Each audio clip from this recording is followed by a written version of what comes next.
રાજકોટમાં TRP game ઝોનમાં અગ્નિકાંડની ઘટના બાદ સરકાર દ્વારા તપાસનો ધમધમાટ ચાલી રહ્યો છે।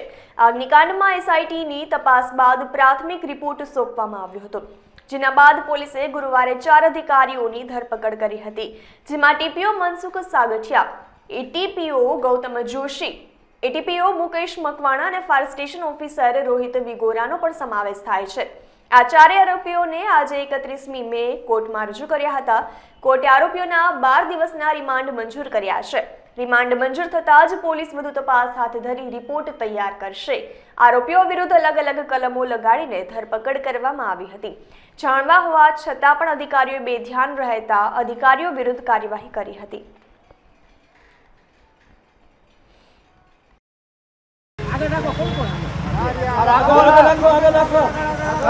गाड़ी उड़ी लाइन में रखो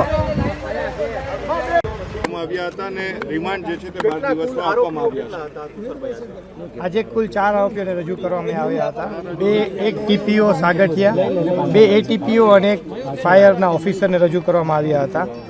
जे ऑफिसर जे अधिकारीओनो रोल जोवामां आवे तो टीपीओ द्वारा 2023 में सदर बांधकाम गैरकायदेसर होवानुं जाणवा छतां ते बांधकाम पाड़ी देवानुं जणाववा छतां ते बांधकाममां कोई ज आगळनी कार्यवाही करवामां आवेल न हती, जे बाबते तेमनी विशेष पूछपरछ करवानी जरूरियात छे।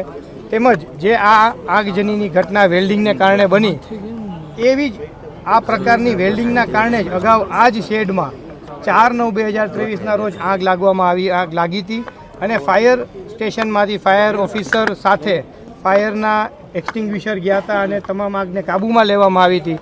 તે ફાયર ઓફિસર દ્વારા પણ એક વખત 2023માં આવી ઘટના આવા વેલ્ડિંગના કામે બનેલી હોવા છતાં ત્યારબાદ આજ દિવસ સુધી ક્યારેય સદર જગ્યા ઉપર ફાયર એનઓસી લેવા કે દેવા બાબતેની કોઈ જ કાર્યવાહી કરવામાં આવેલ ન હતી। એટલે કે કાયદાની જોગવાઈ મુજબ ઇલીગલ ઓમિશન છે એ પણ એક એક્ટ જ કહેવાય। તે દલીલ કરી અને 14 દિવસના રિમાન્ડની માંગણી કરવામાં આવી। સર આઈપીસી 36 શું છે સર, એ ગુજરાતીમાં દર્શકોને સમજાય? કોઈ પણ વ્યક્તિ એક કૃત્ય કરે એ જ રીતે કોઈ પણ વ્યક્તિ ગેરકાયદેસર કોઈ કૃત્ય ન કરે તે પણ એક કૃત્ય કર્યા સમાન છે।